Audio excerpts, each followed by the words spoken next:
Arr! This is a big occasion. It is! Because there are two major islands in my life. Gilligan's Island. Of course. And Monster Island. And now there's a third. Yay! It's Hunter Shea's new book, Island of the Forbidden. I go for subtlety with all my titles. In fact, 2015 is going to be the best because I have Island of the Forbidden out in January. And then in July is Tortures of the Damned. Ooh, that's scary. Exactly. But yes, this is my latest from Samhain Publishing. Just came out. High five. Fresh. Book 5. It's a ghost story. It is a ghost story. Jack's my beta reader, so he knows. I beta read this, which meant I read it before it was published to give him feedback. So I have an emotional attachment to this book as some of his other books. I don't read all of them, but this was one of the ones I did. So this is like an adopted child to me. Exactly. Because let me tell you, beta readers are really essential. It's something I never thought of when I started writing. Beta readers. But beta readers are people who, A, read it before it goes to your editor. And like I have Jack, he reads it and he looks at the content. So he'll be like, you know what, maybe you could add this and this scene could go over here. And if you add, so he gives me suggestions on how to. It's usually like more sex. There should be, they should have sex here. Way more sex. And then, you know, I have my sister as my editor. She does line editing and she fixes all the grammar and all and that line kind of dancing. stuff. She's the boot scoot boogier. So yeah, I wrote this book. Oh my God, I think I finished it in December 2013. Wow, that's how long ago you beta read that. Now that this January 2015 is part of a series, though. It's part of a series. This is the unofficial series. It started with Forrest of Shadows, which was my very first book with Samhain. I call it, this is like my ghost hunting trilogy right now. Then it followed up in Sinister Entity. The main character in all is Jessica Backman. She was 6 years old in Forrest of Shadows. Poor child, unwittingly being dragged by her dad, her ghost hunting dad who lost his wife, to a cabin in Alaska to kind of, you know, he's looking for, is there life after death? He wants the proof of that to know that his wife is still somewhere on this earth. And, well, bad things happen to him. It's maybe not the best place to go. So when I finished this book, you know, I had to think of something else to do. And for some reason, the character of Jessica, I couldn't stop thinking about her. Because my thought was, I gotta get my think on. My thought was, if you're a 6-year-old girl and you go through what she went through, like, what does that do to you as a person? Right. Well, you have a choice. You can, like, take drugs. You can blow your brains out. You could forget it completely. So I wrote Sinister Entity, which was her as a 19-year-old. So, you know, 6 here, 19 here. And she's taken up the family biz because she realizes that she's lived through the most horrendous paranormal event you could, you know, go through, and she has no fear. So, like any typical 19-year-old, and I speak of this as a man who has teenagers, she thinks she's indestructible. Yes. She's kind of a wise ass, and she knows it all, and she's not afraid. So she's going to do whatever she's going to do. And she meets up with a guy named Eddie Home, who is an uber psychic. He has multiple different types of psychic abilities, studied at the Rhine Research Center, who is actually a descendant of an actual psychic who was never debunked at the turn of the century. And together they go to New Hampshire, and they go against a spirit that there's also a doppelganger involved.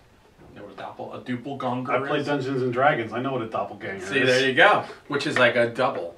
So it's, you know, if I could see Jack's doppelganger, which Brad Pitt. Dude, totally.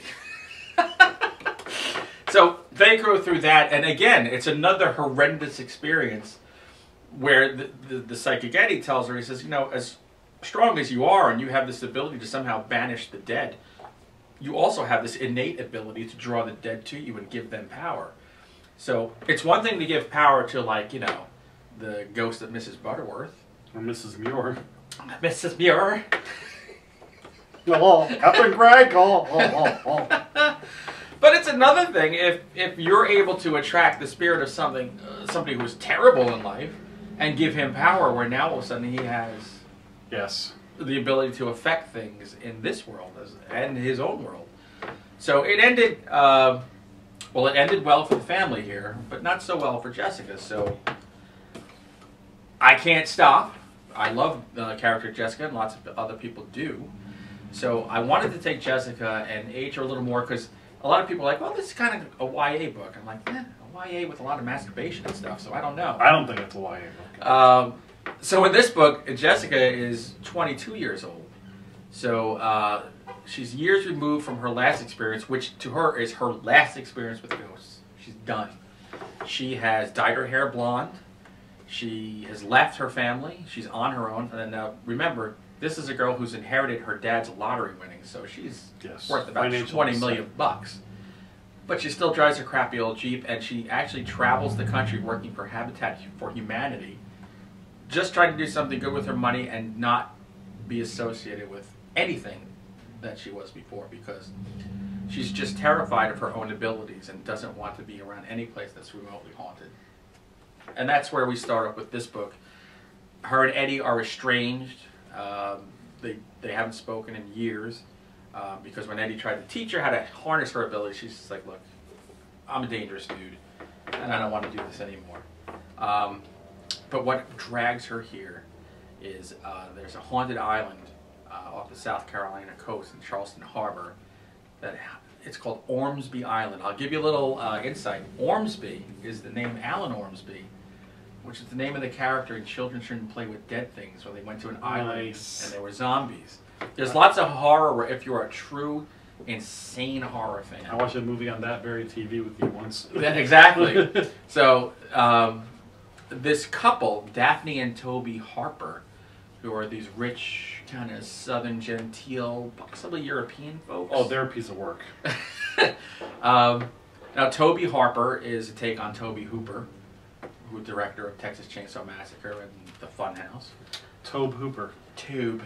So they buy this island, basically, that has this house, Ormsby House, and the house had been in the Ormsby generational line for 4 generations, dating back to the 1800s, until something tragic happened there. And the island and the house were just forgotten. And basically people made a good point of just trying to forget what happened there. But Jessica finds out, Eddie finds out actually through the dead constantly harassing him because his abilities are kind of shattered, that they have to go there because there are children there in danger. You have a very interesting take on people who are involved with the paranormal and the toll it takes on them. I would think if this stuff is real, it would have to take a toll on you, right? Yeah.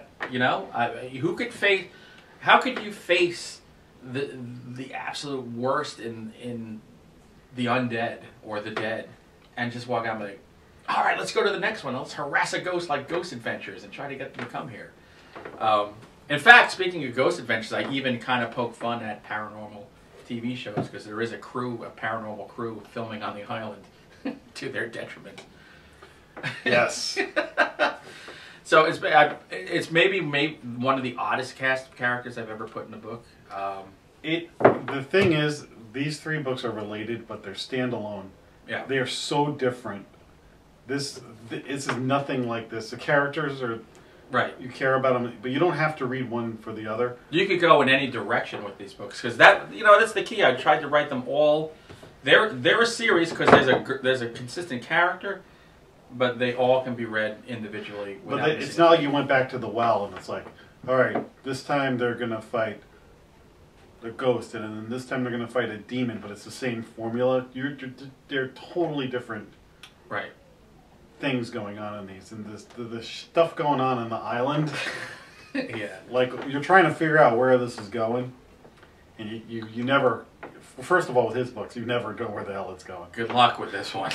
Because as I read his stuff, I'm like, all right, this is where it's going. What? That's original. I would thought that. You've got a great imagination. There have been so many ghost books written.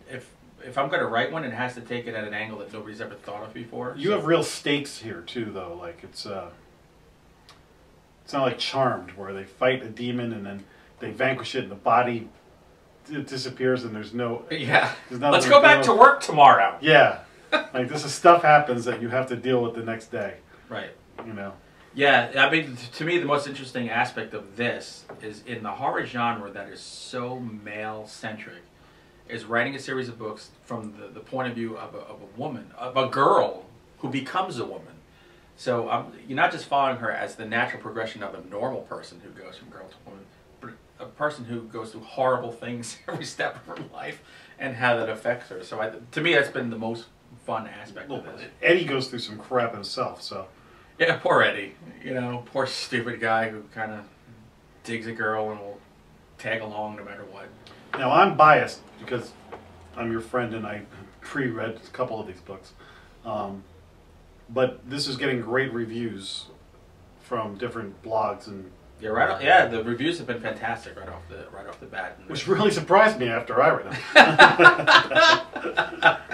Yeah, no, it came right out of the gate strong, and it's continuing now. We're a couple of weeks in, and the reviews have been just like beyond what I expected, which has been awesome, you know, because that's the fear when you write, when it goes out there, oh my God, will they like it or not? And it's interesting because, like you said, this is like your first book, Forrest of Shadows. It's really focused on the dad, and the little girl in this book is the main character of this book and this book. But it's interesting because it's such it's like a real 6-year-old is a different person than when they're 16 or 19 or whatever. Yeah. So you've got if you started here, you could always go back to see. Right. Oh, I heard about that, but it'd just be like. And you could read that and be like, oh, okay, I get it. You know what? And you got a fully self-contained book in there that kind of gives you a little. You tell them enough about what happened. Like in the first couple of pages. Yeah, which is a challenge. I don't know why I decided to do it this way, but so like if there's it's like those cross novels. You can just pick one up and read it. Mm-hmm. Like you don't have you don't pick up the Two Towers before you read the Fellowship of the Ring. But with this, exactly. You can. That's a good analogy there. You can pick this up and read it, but it's better if you read them in order. So yeah, right now, if you go to Samhain, I know that they have a deal at Samhain's website if you want to get an ebook and or print. Don't know how long that's going to last. There's a blog tour going now from January all the way through February. And blog tour means you're writing blog posts on other people's blogs, right? Right. There's blog posts, there's interviews, there's reviews and stuff like that. And then I'll be going out signing copies and going to different cons this year. So your Facebook page always has what's going on, and then I always post it on the Monster Men Facebook page too. So go to our Facebook pages and you can find it. But if you want to find just maybe one of the strangest ghost stories I think you're ever going to find, I think I might have done it. Just think an island with lots of dead children. Nobody likes to think of dead kids. Yes. Yeah, scary dead kids are creepy dead kids like Children of the Damned are scary enough, but when they're dead and creepy, even worse. This has the signature Hunter Shea third act. Yeah. Crazy ass third act. Thank you very much. That I love. Nothing. You read Forrest of Shadows. The ending of that book is awesome. I actually sometimes when I finish I'll roll through the last 20, 30 pages in a day in a sitting. Like I have to take a Xanax to chill when I'm done because I'm just really just out of my mind, charged. It's crazy. Good stuff. Well, this is a great book. Congratulations. Thank you very much. Buy the book. Let us know what you think. If it's positive. HunterShea.com. You can find everything you need on the book there. And come on by and let me know what you think. All right. And see you next time on Monster Man. Monster Man.